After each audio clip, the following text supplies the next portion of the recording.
বেশি খেলে কি হবে, আস্তে আস্তে যেটা আপনি ব্যবহার না করবেন সেটা জমবে, জমে জমে কোষে ওভারলোড হবে, ওভারলোড হতে হতে একসময় এই রক্তের চিনি কোষে ঢুকতেই পারবে না, তো আস্তে আস্তে চিনি বাড়বে, ডায়াবেটিস হবে। এছাড়া যখন চর্বি জমবে লিভারে, জমতে জমতে ফ্যাটি লিভার হয়ে গ্রেড 1, 2, 3, 4 সিরোসিস হয়ে যাবে।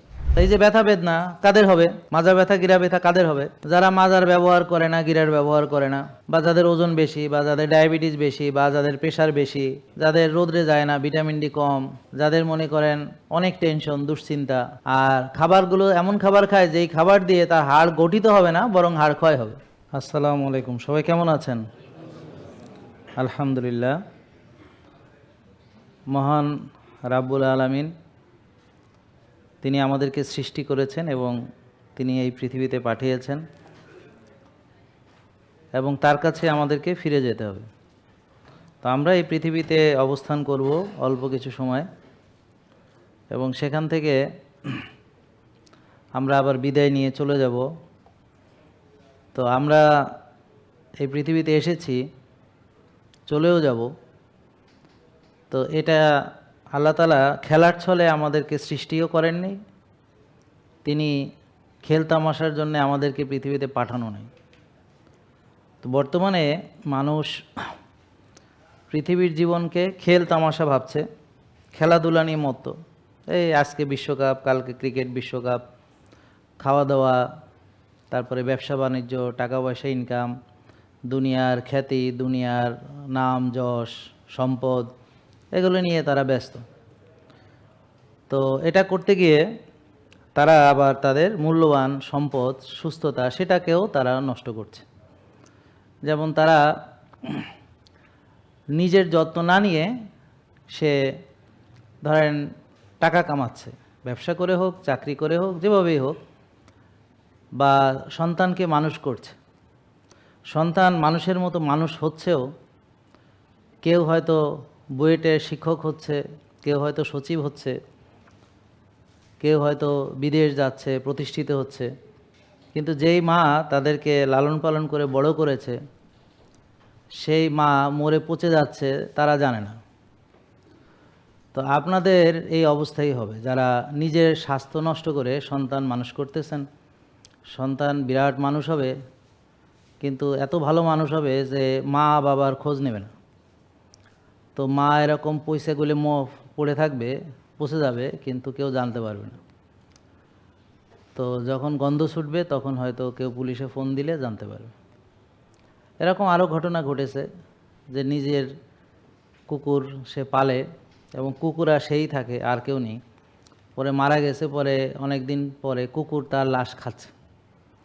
কারণ কি করবে, সেও তো খাইতে পারছে না, তো ওই মালিকরেই সে খায়। তো এরকম শুনেছেন কিনা আপনারা, নাকি শোনেন নাই?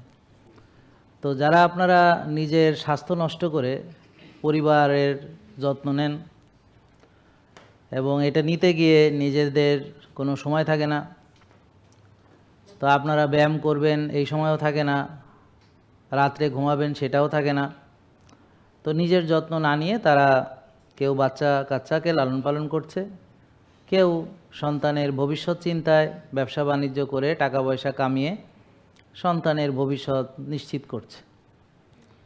তো এটা যদি সে আল্লাহর আইনের ভিতরে করত আর নিজের যত্নটাও ঠিক রেখে সেটা করত, তাহলে কোনো প্রবলেম ছিল না। তো এখন বর্তমানে আমরা দেখতে পাচ্ছি যে বেশিরভাগ লোকই এখন ওষুধ খায়, তার মানে তারা সুস্থ নয়, রোগী। তা আপনারা যদি বিভিন্ন বাসায় গিয়ে পরীক্ষা করেন, দেখবেন প্রায় সকল বাসাতেই বেশ অনেক ওষুধ আছে এবং এই ওষুধগুলো পরিবারের অনেকেই খায়। তাহলে ওষুধমুক্ত কোনো একটা বাসা খুঁজে পেতে আপনাদের ভীষণ কষ্ট হবে।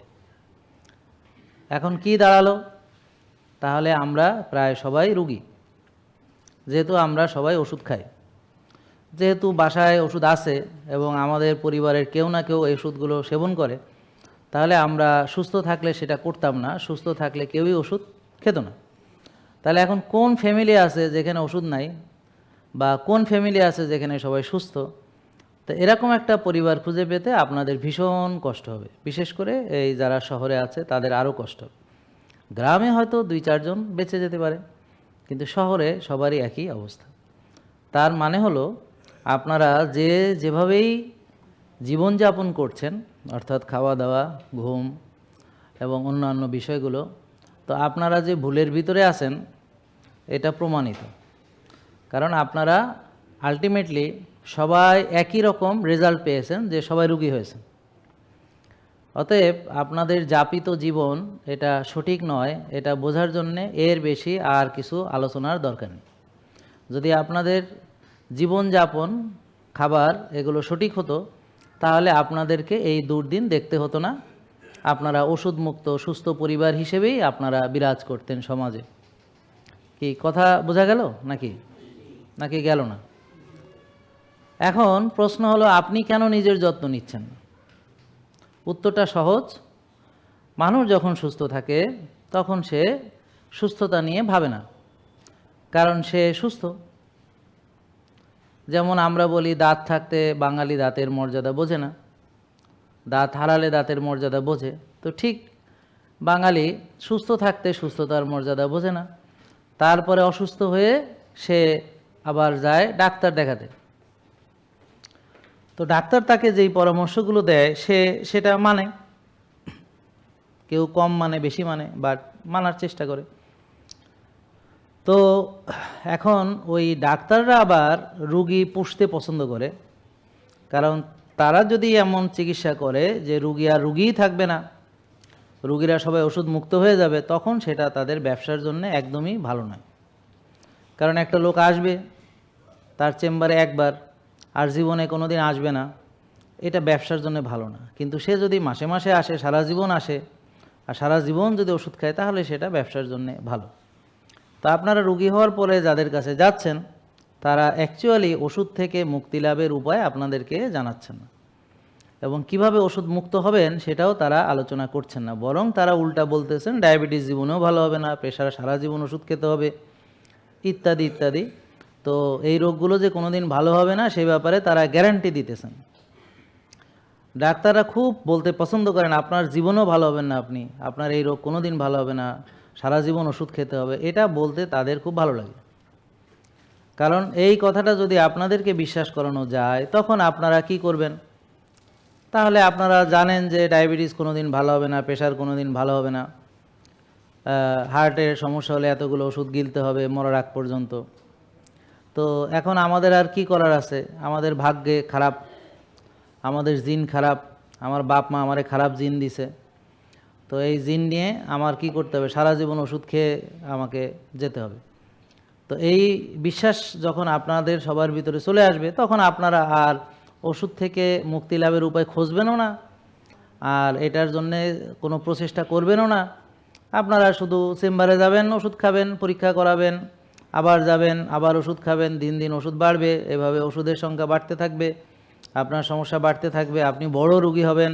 তারপর একসময় আপনার অপারেশন লাগবে, একসময় আপনার হার্ট অ্যাটাক হতে পারে, একসময় আপনার ব্রেন স্ট্রোক হয়ে প্যারালাইসিস হতে পারে, চোখে অপারেশন হতে পারে, চোখ নষ্ট হতে পারে, গিরায় অপারেশন হতে পারে, মাজায় অপারেশন হতে পারে, নার্ভ নষ্ট হতে পারে, পা কেটে ফেলতে হতে পারে। এভাবে আস্তে আস্তে আপনারা একসময় আইসিইউতে যাবেন, তারপর ওখান থেকে ইন্না লিল্লাহি ওয়া ইন্না ইলাইহি রাজিউন চলে যাবেন। তারপর অনেক টাকা বিল হবে, আইসিইউর বিল, সেটা অনেক পরিশোধ করতে খুব বেগ পেতে হবে। অথবা ক্যান্সার হয়ে ধুকে ধুকে মরতে হবে, এবং এই ক্যান্সারের চিকিৎসা করে সর্বশান্ত হয়ে ঋণের বোঝায় পরিবারকে রেখে 3-4-5 বছর পরে আপনি বিদায় নেবেন, আর পরিবার এই ঋণের বোঝায় আর কোনো দিন এই ঋণ শোধ করা সম্ভব না তাদের পক্ষে। ডায়াবেটিস রোগী কে কে আছে? হাত তোলেন। তো আপনারা কত বছর ধরে ডাক্তার দেখান? আপনি বসে বলেন, আপনি কত বছর ডাক্তার দেখান? 1.5 বছর। আপনি কয় বছর হিসাব করেন? 12 থেকে 22, 10 বছর, আরও 4, তাহলে কত হলো? 14 বছর। তা উনি দেখেন ভালো হয়নি, কত বছর ওষুধ খায়? 14 বছর। ডাক্তার দেখায় কত বছর? 14 বছর। পরীক্ষা নিরীক্ষা কত বছর ধরে করায়? 14 বছর। সুস্থ হয়েছে না? এখন কয়টা প্রমাণ লাগবে? আপনারা আর কে কে আছে ডায়াবেটিস রোগী? আপনি কত বছর? হ্যাঁ 3 বছর। ডাক্তার দেখান, ওষুধ খান, ভালো হয়েছেন না? আপনি কত বছর? 8 বছর। ওষুধ খান? আচ্ছা। হ্যাঁ 1.5 বছর। ডাক্তার দেখান, ওষুধ খান, ভালো হয়েছেন না? আর কয়জনকে জিজ্ঞেস করব? না, একই তো উত্তর আসবে নাকি আলাদা কোনো উত্তর আসবে? আলাদা উত্তর আসবে? একই উত্তর আসবে। যদি 1 লাখ লোককে জিজ্ঞেস করি, 1 লাখ লোক একই উত্তর দিবে যে আমি ডাক্তার দেখাই এত বছর, আমি ওষুধ খাই, আমি পরীক্ষা করাই, নিয়মিত যাই, আর ওনাদের পরামর্শে চলি, কিন্তু আমি সুস্থ হই নাই, আমার ওষুধ সংখ্যা বাড়তেছে। আমার ওষুধ সংখ্যা, তাহলে ওষুধ সংখ্যা বাড়া মানে কি? রোগ কমে যাওয়া, রোগ বাড়া। তাহলে আপনি এমন চিকিৎসা করাচ্ছেন যেখানে নিশ্চিত রোগ বাড়বে, এবং এটা জানেও আপনি সেখানে যাচ্ছেন নাকি ভাই? আপনি তো ডাক্তার দেখান না, দেখান তো সুস্থ হয়ে গেছেন, রোগ বাড়ছে, মাশাআল্লাহ, তাহলে ঠিক আছে। কি যারা ডাক্তার দেখান এদের রোগ বাড়তেছে দিন দিন? বাড়তেছে নাকি বাড়তেছে না, কমে যাচ্ছে? কে আছে ডাক্তার দেখাইতে দেখাইতে ওষুধ মুক্ত হয়ে গেছেন, ওষুধ কমিয়া কমিয়া বন্ধ হয়ে গেছে? একজনও আছে?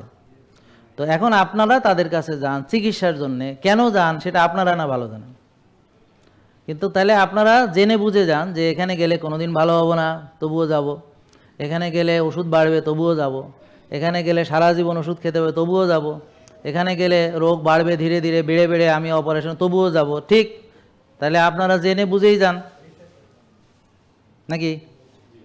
তো তাহলে তো ঠিকই আছে, তো এগুলাই চলুক নাকি? ঠিকই তো আছে, সমস্যা তো কোথাও নাই নাকি? কোনো সমস্যা আছে? তা আপনারা যান কি সুস্থ হইতে না রুগী হইতে? সুস্থ হইতে যান। তা আপনি তো জানেন এখানে গেলে কেউ সুস্থ হয় না, তারপরেও আপনি বলেন যে সুস্থ হইতে যান। হ্যাঁ, কিছু করার নেই। কেন নেই? কারণ সমাজ আপনাদেরকে উপায় রাখেনি। সোসাইটি চায় আপনারা রুগী হন, এই জন্যে তারা আপনাকে দিবে আরাম, আয়েশ, বিলাসিতা। আমাদের মেয়েরা কাজ করবে না, ওয়াশিং মেশিন থাকবে, ডিশ ওয়াশার থাকবে, হেল্পিং হ্যান্ড থাকবে, লিফট বাসা থাকবে, নামলে পরে গ্যারেজে গাড়ি থাকবে, তো তারা রুগী হবে না? কি হবে? আর তারা খাবে মজার মজার জিনিস নাকি? আর আমাদের পুরুষরা, তারা যারা ব্যবসা করে করবে, যাই করুক, তারা রাত জাগবে, অনেক টেনশন করবে, ঘুমাবে না ঠিক মতো, অনেক পরিশ্রম করবে, ঠিক আছে? আর অবশ্যই খেতে হবে বেশি বেশি, কারণ টাকা আছে, সে যদি না খায় তাহলে টাকা দিয়ে করবে কি? সে এত কষ্ট করে টাকা কামায়, সে তো খাইতে হবে, সে মজার মজার খাবার খাবে।